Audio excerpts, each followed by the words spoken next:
Welcome to the RPGamer review of Breath of Dead 7 The Beginning Reanimated. This review is read by Spermbras and written by Nix, and the video is edited by Airfrog. Back in 2010, RPGamer was approached by a small indie team asking us to review an RPG coming out on the Xbox Live Indie Arcade. This game was the original Breath of Dead 7 The Beginning, which I had the pleasure of reviewing in its original form. There was something special about this particular title. Perhaps it was the fact that it was a love letter to so many retro RPGs, or the fact that it offered some unique twist on the traditional ATB combat. I love and appreciate the RPG that respects my time and isn't afraid to be on the shorter side. 14 years later, Shadowslayer's game has revived and updated this gem of an RPG in the form of Breath of Dead 7 The Beginning Reanimated. While the game was a solid title for the time when I reviewed it initially, I can say with confidence that it has aged better than expected. After an apocalyptic event destroyed the world and humanity has gone extinct, the world has become populated with demons, ghosts, and monsters. These fiends merely wish to live in peace and don't fully recall the world before. The story begins with mute skeleton protagonist Dem in a dungeon as he learns the basics of combat and breaks the fourth wall with his thought. Upon escaping the dungeon, he strolls into a local town and meets Sarah, a strange ghost who is looking for the ruins of Langsong and had the hut for their protagonist, though this love may not entirely be reciprocated. Along the way, they encounter a vampire techie named Lita and a zombie prince named Eric, who has a strong desire to find romance and try le brains when he is rejected. These weirdos travel all across the lands, hoping to find magic crystal that could be the key to restoring the past. There's not a lot of story packed in this 4 or so hour romp, but how it is presented is part of the game's charm. It's a simple quest narrative, but the characters are constantly breaking the fourth wall and hinting they know they are in fact in a video game.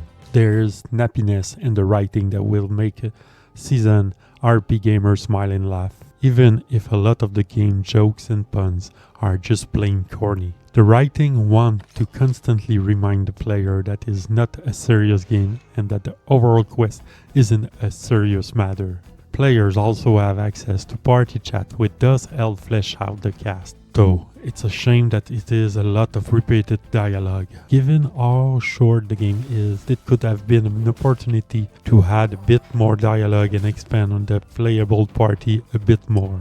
Regardless of that tiny gripe, the writing is still solid years later, and catching the various inside joke about classic JRPGs is still a joy when found, though it may not be for every gamer. Part of Breath of Dead 7 appeal is how it references other JRPG classics. The game and its combat visual are a clear homage to one of the oldest JRPG around, Dragon Quest. There's also reference to games like Lufia and Phantasy Star, and there are even a few borrowed lines from The Simpsons. Even names of locations such as Langsong and Motherbound give hints as to what is being referenced. While the writing is solid, the game does go a bit overboard at times, bashing the player over the head with a barrage of reference. It has a lot of pop culture reference, but not always enough substance. Even though the writing is fun, some of these references have not entirely aged well.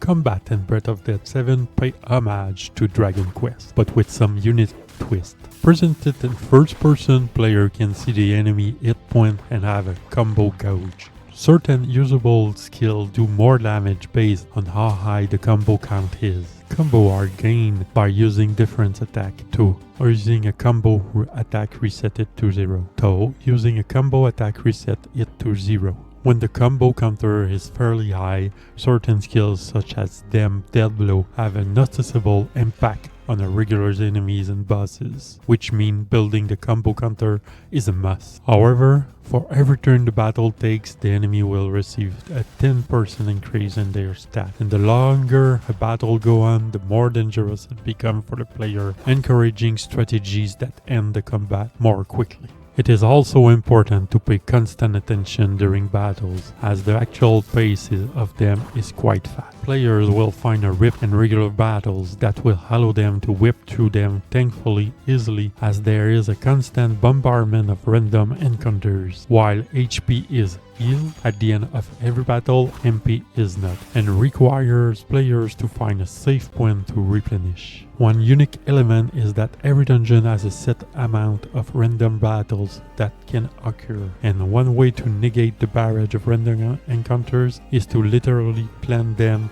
and his team next to a safe point, manually start a fight with the dedicated button, and deplete the random encounter to 0.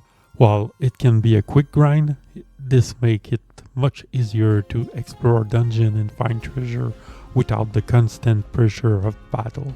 That said, it's easy to get in a cycle of advancing through the battle too quickly, which leads to the notably less hardy Lita dying frequently. Characters can be resurrected with potions that are found throughout dungeon, but once they are gone, the player is screwed unless they manage to find more.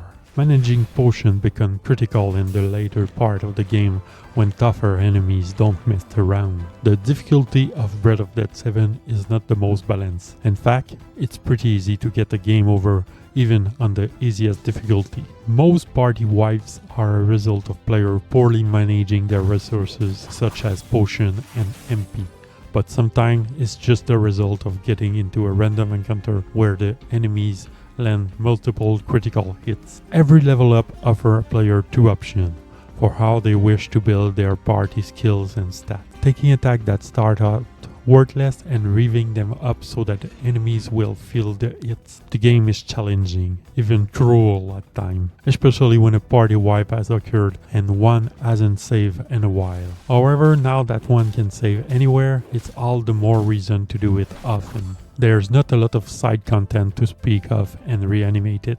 Exploring overworld, player can find random cave that offers some decent loot and challenging battles. Score attack mode is back for those who are glutton for punishment, and there is a new Dragon Duck mode that gives them a new map to explore. However, unlocking this mode requires the player to find 7 ducks throughout the main campaign, and they can be easy to miss. These new elements are fine, but their appeal will vary from player to player. The overall main campaign takes around 2 to 4 hours to complete, though the amount of retrying means that the overall time spent is likely to be longer than the game clock indicates. Reanimated has a lot going for it, especially in the audio and visual department. Hyperduck Soundworks upgraded the game's original soundtrack, breathing new life into it.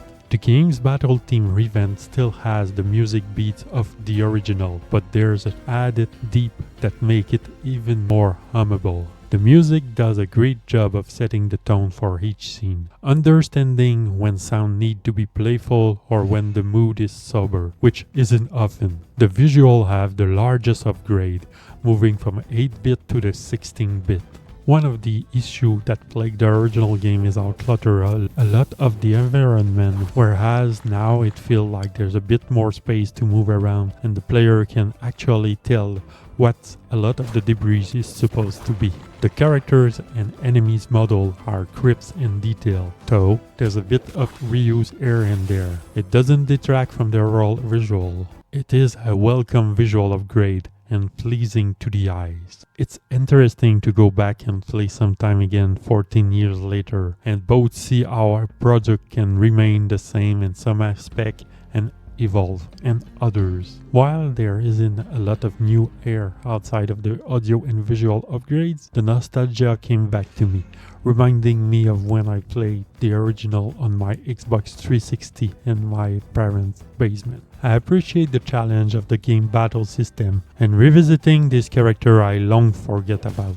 While not all game references have aged well, I applaud Shadow Layers Games for bringing Breath of Dead 7 The Beginning back into the RPG universe, adding a needed polish to the original and allowing newcomers to experience the game that launched Zebug game into becoming the indie darlings that our community fell in love with. RPGamer give Breath of Dead 7 The Beginning Reanimated 3.5 out of 5.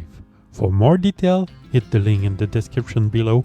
For more video content, subscribe to the channel, follow us on Twitter for daily stream of your favorite RPGs, join on the discussion at rpgamer.com on Discord, and for the latest and RPG news, head over to rpgamer.com.